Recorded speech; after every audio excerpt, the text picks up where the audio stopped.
Taphni Premier League Ingilizii torban sadaffaan jalqabuuf jedha. Liverpool fi Arsenal Anfield irratti kan waliin ilaallu ta'a. Isa dura garuu jijjiirran taphattoota yeroo ganna kana xumuramuuf guyyoota muraasatu hafe. Har'a gabaan baay'ee ho'aadha. Boorummoo kan caaloo ta'uunsaa kanaafuu miti.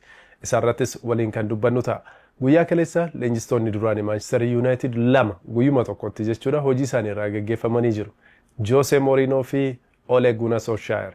Jose Mourinho United, Chelsea keessatti akkasumas Tottenham keessammoo yeroo gabaabaa ni beekna.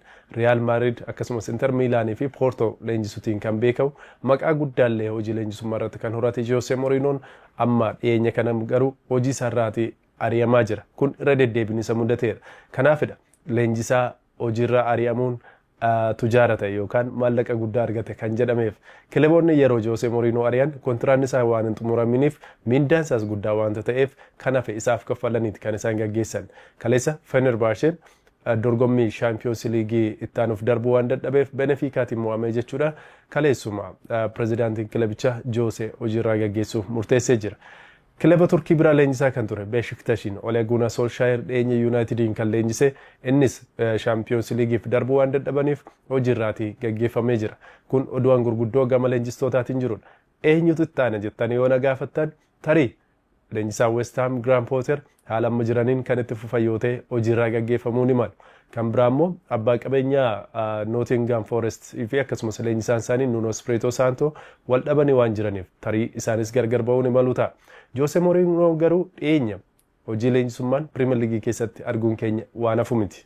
Jijjiirraa taphattootaatti yoo deebine immoo dhiyeenya kana Manchester United keessaa taphattoonni bahuu hin barbaadan ture. Yeroon siniin jedhu miindaa guddaa waan kaffalamuufiif kilaboonni kaan immoo miindaa sana kaffaluu waan hin dandeenyeef yookiin asumaan tura yookaan miindaa kunaaf kaffalaa jechaa turan. Isaan keessaa Jadon Sancho, Alejandro Garnacho maqaa kaasuun ni danda'ama. Antonin illee isa tokko.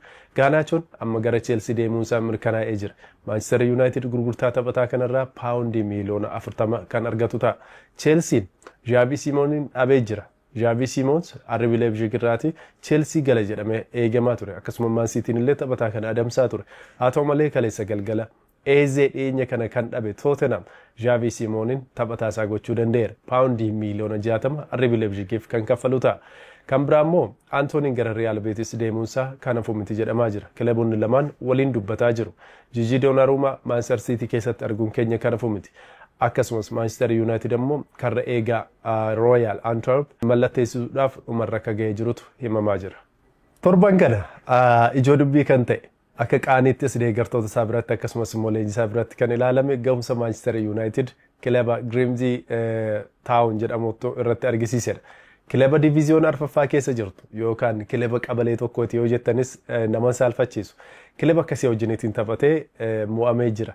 Garuu kan qeeqame kaan Ruben Amorim qeeqan kaan immoo taphattoota qeeqan. Sababni isaa Ruben Amorim haala taphaa kamiyyuu ittisa sadiitii waan taphatuuf jechuudha. 3-4-2 ta'u 4-4-2 ta'u waan barbaadeen iyyuu haa taphatanii taphattoonni maqaa gaarii qabaniif muuxannoo gaarii qaban dirree keessa waan seenaniif bakkuma leenjisaan kun hin jirretti illee too dhaqan kilaba kana mo'atanii deebi'uu qabu ture.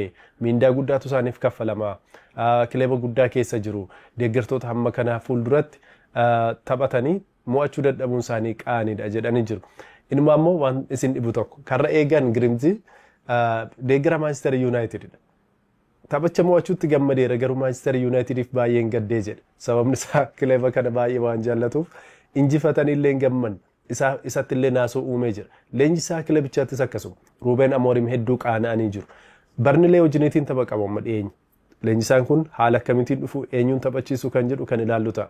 Sheeshko, Bryan Mbeumo fi Matthias Cunha mallatteessanii jiru. Sadan isaanii irratti amma galchii argachuu hin dandeenye. Bryan Mbeumo qofatu galchii tokko haga ammaatti lakkoofsee jira. Rakkoon eenyu taphattoota kan jenne taphattoonni kunneen kilaboota kaan keessatti gahumsa gaarii qabu. Leenjisaa kan jenne Sporting Lisbon keessatti hojjetee gahumsa isaa kan argisiisedha. Rakkoon biraa duuba isaa jira kanneen jedhanis ni jiru. Dirree keessa garuu taphattoonni maaliif gahumsa argisiisuu dadhaban kan jedhu gaaffii xiinsammuu moo gaaffii gahumsaati kan jedhu ammas wal falmisiisaa jira. Manchester United tarii yoo milkaa'e barni leenjifatee qabxii 3 jalqabaa kan bara kana argachuu ni danda'a. Tokko Fulham irraa argateera. Arsenaliin immoo injifatamee jira waan ta'eef. Amma hooggantoonni kilabichaa leenjisaa kanaaf deeggarsa akka godhanii fi ammatti ari'uudhaaf akka yaada yookaan karoora hin qabne ibsanii jiru. Garuu jijjiirraa taphattoota osoo hin xumuramiin dura karra eegaa akkasumas taphata sarara gidduu tokko fiduun isaanii ni barbaachisa jedhamee irratti dubbatamaa jira. Taphni guddaan torban kana eegamu Anfield irratti kan gaggeeffamu Arsenaalii fi Liverpool gidduutti kan gaggeeffamudha. Arteetaan kilaboota gurguddaadhaan erga gara Arsenaal dhufee yeroo hedduu hin mo'amne. Garuu morkiin Anfielditti taasisamu salphaa miti. Yeroo akkasii kana kilaboonni lamaan yeroo walitti dhufan erga yeroo dhiyootiin asitti kun kan jalqabaati. Kilaboonni lamaan wal dorgomanii tapha lama qixa xumuran. Tapha tokko immoo Anfield irratti Liverpooltu injifate. Taphoota ja'a Liverpool Arsenaal waliin gaggeesse keessaa 4 qixa bahee 2 mo'amee jira. Arteetaanis riikardii gaarii qaba jechuun ni danda'ama. Anfield istaadiyeemii hedduu sodaatamu addunyaa irratti. Garuu Arteetaa yeroo baay'ee kan irratti mo'amne asirrattidha. Tapha kana kamtu injifata? Arne Sloot shaampiyoonummaa isaanii kabachiisuuf Michael Arteetaan immoo bara kana shaampiyoonaa ta'eef morkii taasisan kana eenyutu milkiitiin jalqaba. Hagammaatti kilaboonni lamaan iyyuu taphoota lamaan gaggeessan injifatanii qabxii 6 qabu. Kanaaf tilmaama keessan nu barreessaa. Bara kana gara kilaboota lamaanitti kan makaman Hugo Ekitike immoo Victor Gyökerestu galchuu lakkoofsa. Bukaayoo Saakaa miidhamee jira. Kun Arsenaaliif rakkoo guddaadha. Mohamed Salah taphataa gahumsa guddaa qabudha. Arsenaaliif gama biraan rakkoon kan jiru Martin Odegaardidha. Odegaardis miidhamee waan jiruuf tapha kanarratti hirmaachuu dhiisuu ni danda'a. Garuu Arsenaal bara kana filannoo hedduu waan qabuuf waan yaadda'u miti. Tilmaama keessan nu barreessaa. Odeeffannoo waan ispoortii kaanis hordofnee kan isin biraan dhaqqabsiisnu ta'a. Turtii gaarii.